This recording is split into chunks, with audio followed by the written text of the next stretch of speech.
What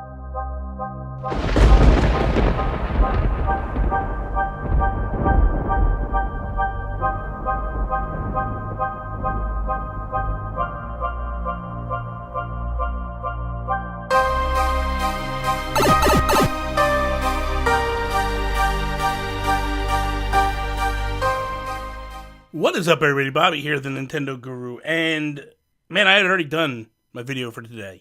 I did a review on SteamWorld Quest, and after some serious thought and a comment from Joey Splats, I decided to sit down and have a conversation with you guys. I don't feel like my review was up to par where I wanted it to be, and I think a lot of it was because I rushed it. I was trying to meet a deadline, and I just ran up against the wall and I rushed out my review. And I felt like I was trying to avoid too many spoilers and trying to get my review out on time that essentially put me behind the 8 ball and just made me put out a rushed product. And that's not ever what I want to do. I don't ever want to do that. I don't feel like that's fair to you guys, the people that watch my content. I don't feel like that's fair to the people that gave me the game to review the content, which is Image of Form and Thunderful Games. So I wanted to do a video about should you buy SteamWorld Quest and why. Talk about the things that I really truly enjoyed about Quest and what I did and didn't take away from it. So right off Jump Street, I thought there was some really cool things with the character designs. I feel like the characters were fantastic from top to bottom throughout it all. I thought the names were kind of pretty cool the way it was. So let's work through them. Okay, so you have Armily, and Armily is a female protagonist. She's just a really cool knight. That's the way I feel. I feel she's a knight. What's kind of cool about Armily is sword fighter through and through, and has some really awesome fire attacks. I kept Armily all the way through the game. I loved her to death. I felt like she was such a good character to have throughout. Not only that, like the story's basically around her and wrapped around her. I also like the fact that Image of Form is leading the charge. They have, ever since SteamWorld Heist, of putting a female protagonist at the forefront of the past 3 games. It's the 3rd game in a row where the lead character is a female. One of the few companies that have done this. Through and through, they've done it since the start. So I love this. Then you jump into Copernica. And Copernica is basically a magician. She's an alchemist, and I was not a fan of her. I put her aside as quickly as I could once I started to pick up more people for my party. Great character design. Gorgeous character. Just was not a fan of the way she played and the moveset that she had. I didn't like that from her. So I kind of moved away, per se. Galileo. Galileo, to me, was another one. Had him the whole time through. Because what I liked about Galileo was he was very strong, but he also had the ability to heal and use magic, which ultimately allowed me to push Copernica away and get her out of my party, because as long as I had somebody who could heal me, I felt like I could manage the game perfectly and push through. So he was another amazing character to have. And those are the 3 characters that you start with. I don't want to discuss the other characters that you come across in this game because I don't want spoilers. I'm going to kind of keep this very spoiler light. But what I like about this game is tying the SteamWorld universe together by 2 things. 2 things that I saw that really pulled it together for me. First one was the fact that Seabrass is in this game. Seabrass was a main character in SteamWorld Heist, one of my favorite games. There's only 2 games that I like. I like SteamWorld Heist. So whatever, you know what I mean? But like for me, it's another great game that Image of Form did. And the fact of Seabrass telling a story to his son about history, and it's basically taking these characters that we know from the future and evolving them and going like, hey, they're involved in this story. The one is Fen. I thought that was such a nod and such a great thing to see for those that played SteamWorld Dig 2. and I'm not going to spoil, but I like the interconnectingness that Image and Form does. They always try to find a way to connect the games together, and I like that this is in the universe, but it also connects to the characters that we know and love. It's a win for me. So the story starts off where, Armelie is basically trying to earn the trust of the people in the town to help them, and things start to devolve and fall apart around her. And she decides she wants to try to save the village, save the people, even though they don't want her to do anything. They don't want her help. They kind of like shun her and treat her like a misfit. And she keeps pushing forward and going through. And what my biggest concern going into this game was the card-based system. I played Paper Mario on the Wii U. Color Splash. I did not like the card system. And here's why I didn't like the card system on that game. You had to earn the cards by finding them. And then as you played them, you lost them. And what I liked about this was you unlocked the cards and then you kept the cards forever. Now, the only thing was you had a deck and you had a playing deck. So you had a collection of cards and like a binder. And you could move 8 moves over into your deck. Your playing deck, your essentially your attack deck is what you should call it, or the way I view it. So you take each character, you can put 8 moves. Now, if I want to take a move and double up, maybe I like that move and I want it to show up more frequently, you're going to drop it in. What I learned very quickly was, and something that helped me, was I wanted to have move sets that were lower to 0. So that way it didn't use Steam points in order to pull off moves for me. I was basically playing this game with a low number of Steam points, and then hopefully it would build up so I could get the more powerful moves that use a lot more Steam points, and then I would usher them in and take out characters with those big moves. I love that. I love that so much. The other thing that I like is you had these characters that you learned and you learned to adapt to them. There was a couple things I didn't like, and we'll get into that in a minute here, but the one thing that I liked about the movesets was you had these characters that you would come up against, and you would battle them, and it was like you felt like you were in battles. And there were some times where I was battling for 20, 30 minutes. It felt like, anyway. I could be wrong, but it felt like a very long time because these characters are healing themselves up, and they're taking on the battle in the brunt of the defense, and they're doing their thing. But one thing that I didn't like, and we're going to move into some of my dislikes. So some of my dislikes are, it does take you a little bit to figure out what the heck is going on. Like, it took me a little bit of time, because I'm not the type of person, and this is my own fault, and I'm going to blame myself. I'll sometimes breeze through tutorials, because there's a lot of heavy reading, and I don't want to get into all that. And there is some reading in this, and I would just say to you, like, read what it's telling you to do, so you can learn to play properly. I still don't know how to do combos, but I beat the game without even knowing how to do combos. I did 3 combos the entire game. There is a way to chain combo and attack together as a group, and I have no clue how to do it.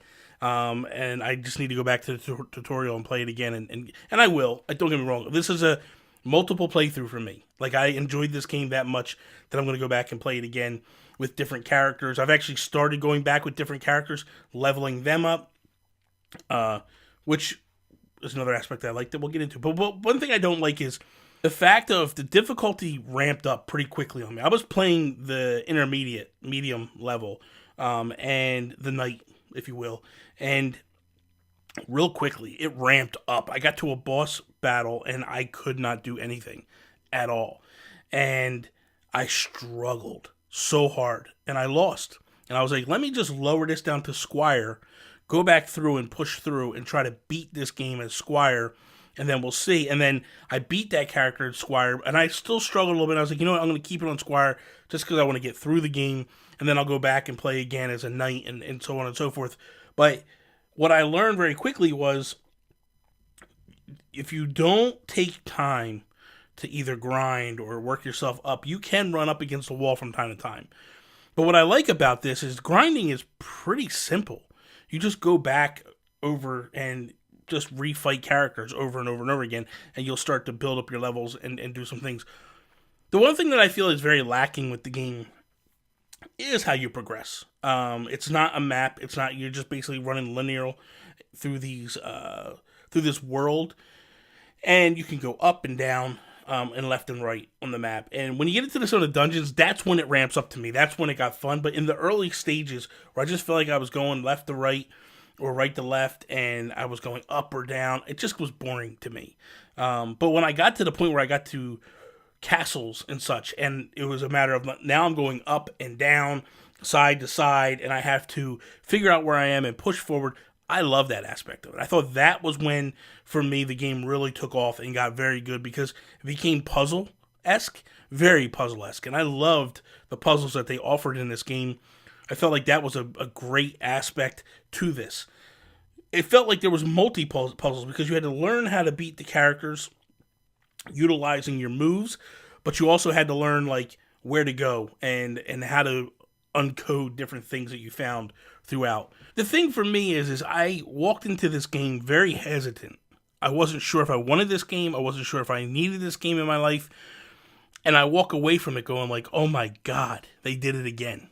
They sold me on a game that I wasn't sure.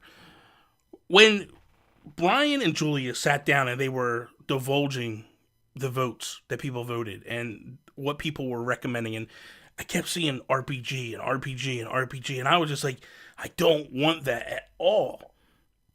I want Heist 2. That's the game that I didn't want when Dig 1 was done. I wanted Dig 2, they gave me Heist. I get Dig 2, and I'm like, okay, now we're going back to Heist for Heist 2, and we didn't get that. And I would love a Heist 2. I would love a brand new Heist game, but we didn't get that, and we got this game. And when we got it, I said, you know what? I trust Image and Form wholeheartedly. I'm going to give them their props. I'm going to give them their due, their respect. I trust them. And then they announced the card-based, and that killed me. It was like, I don't even know that I want this game. I'm not going to lie. And I was very disappointed, and I was very beside myself, but I was still at the same time trying to hold a strong face up, to be like, hey, this is a team that I have followed for many years, and I love these guys, and they do great work, and I want to be supportive, and I'm not going to bash them publicly, but behind the scenes, privately, just privately in my own mind, I was against this game, and I didn't want anything to do with this game.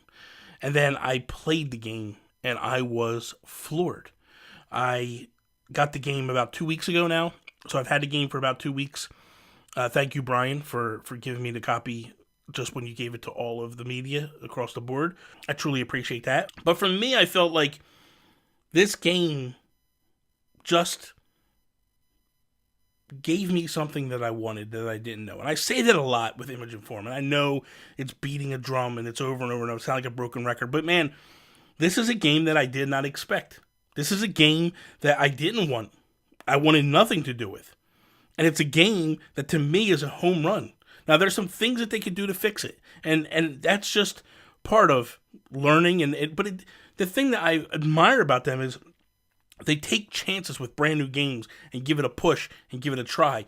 Yes, the graphics are gorgeous. Yes, the music is awesome. Yes, the voice acting is cool. Yes, the game is fun. But at the core of it, this is a company that loves its fans. This is a company that respects gamers and shows it, and tries to give us a new game each time out the gates. They don't try to bore us with the same nonsense over and over and over again.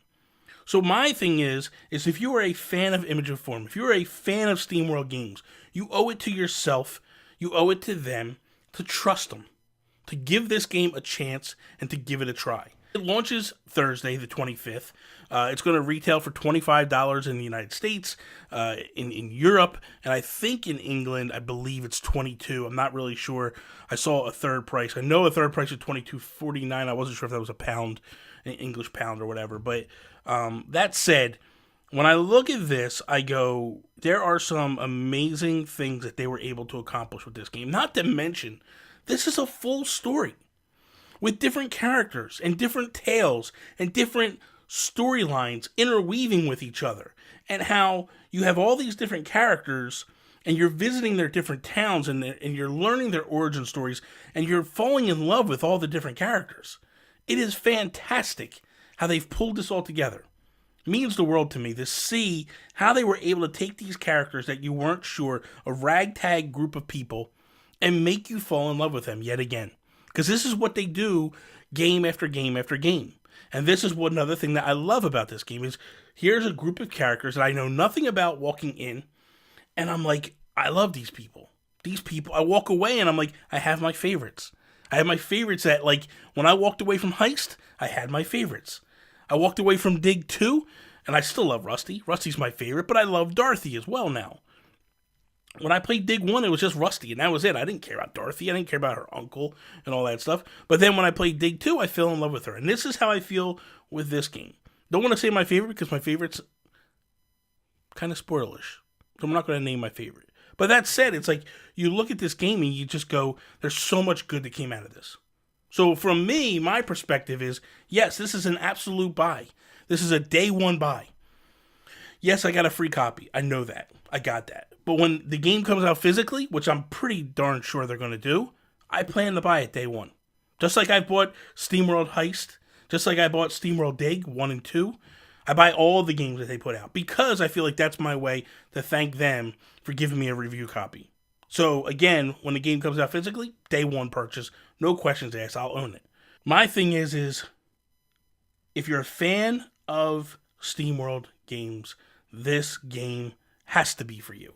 You cannot go with this game not in your collection. They take the genre and they flip it on its ear. They take something that Nintendo themselves dropped the ball with a card-based RPG, and they lift it and elevate it to another level. And for that alone, it's worth its price of entry. So that is all. Thank you guys for watching today's Nintendo Guru Daily. Should you buy SteamWorld Quest? Let me know in the comments below what you thought about this video. I hope you enjoyed it. Hopefully you enjoyed it better than my review. And I apologize if I disappointed you with my review. I let myself down as well. Follow me Instagram, Twitter at Nintendo Gurus. Please, if you like the video, slap the like button, share it with your friends. If you're not a subscriber, please subscribe. That is all. Peace out, Preston.